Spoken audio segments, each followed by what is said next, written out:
So now we get to the fun part, the what. You know, you've got the why you're speaking, you've got the who you're speaking to, and now what are you going to say?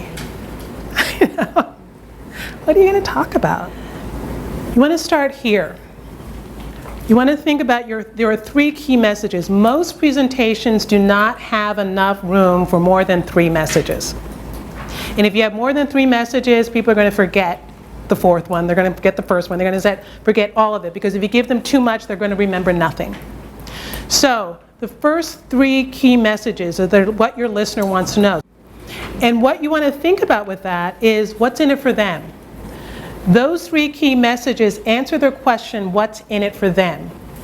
So it's fine to have all of this great information that you want to share with people, but you want to think about what is in it for them, that result that we've already talked about. What are they going to get out of it? You know, somebody said, what was that they want to walk away with some tips, right? Sharing some tangible tips. What's in it for them? And then you want to get bigger than that.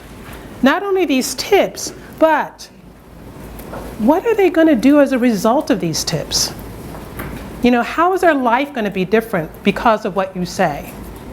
You know, my goal for everyone here is to make sure that the next time you stand up in front of somebody, you have a shape and you have something that you can feel so confident that you can stand there and say, I know exactly what I'm talking about, and I know how to engage those people. Because my goal is not to have another audience be bored out of their minds when a speaker stands in front of them. That's just it. So what's in it for them? What are they going to get out of it? What are those 3 things? And so then you want to think about the content that goes into your what, the types of content. So you've got your key messages, you've got those 3, those ideas or those strategies that you want to do. You can put in examples. Examples are really, really important, especially if you have client examples, because people will remember those. Stories and analogies are things that people will remember, people repeat, people really feel. Definitions are really, really great. Often I will just that definition of an image consultant. Sometimes I will take simple words and put the definition up.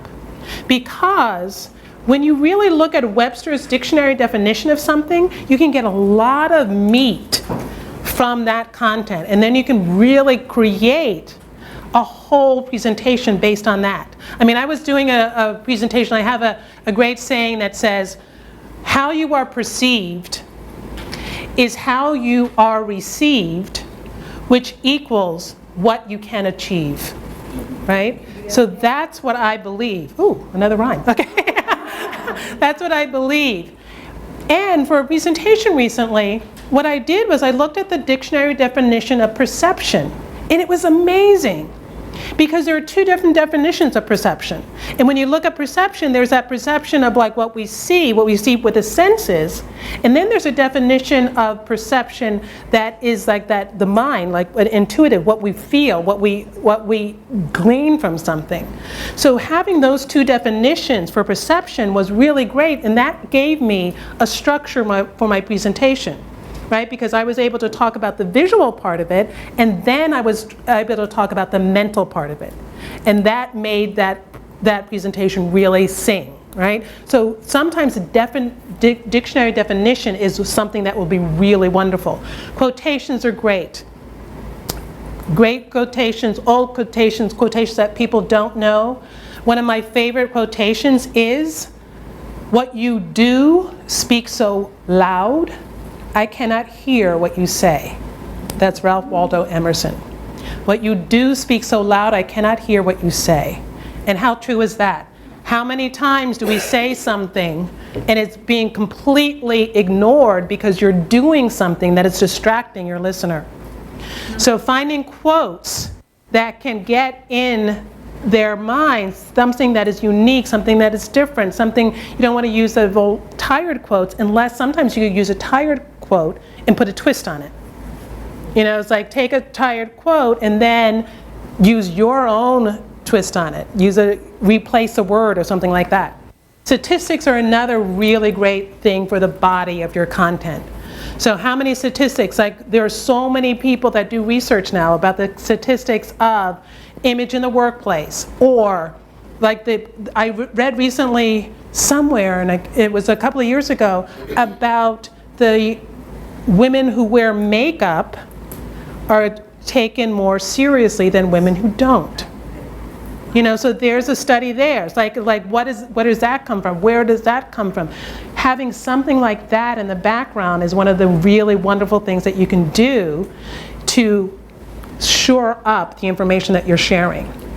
And I love statistics and that stuff so much that one of the things that I went to do is I went back and I got certified in neurolinguistic programming. Anybody know what NLP is? Neurolinguistic programming is like a study of the mind and the framing and all of that. So now I have a lot of brain science that I pull into my communication and my skills and my coaching and my teaching, so that you have something to shore up the doubters. You know, it's like somebody mentioned earlier how image consulting used to be, or was like that, this fluff. And I felt the same way when I started teaching presentation skills. It's like, so why do I have to look this way? You know, and then I wanted to know. I said, why? Why do they? And then that's when I did the brain science research. And I'll tell you some of the whys in a little bit. So, and of course, visual aids and videos are really great. So anything that you can make video inside the speech or outside, or any kind of images, people are going to respond to that. So those are types of content that you can put in your thing. And the other thing that you need is your story. One of the reasons why I call it a signature speech is because you want to, when I said earlier, you want to bring your story in it. The reason why you're in an image is completely different than the reason why the person sitting next to you is in it. And when you can really hone in, and that's why you can share, and that's why you can share information, and that's why you're not afraid of losing clients, because you're in it for a completely different reason than the other person is in it, and people will resonate with you, whereas they may not resonate with the other person.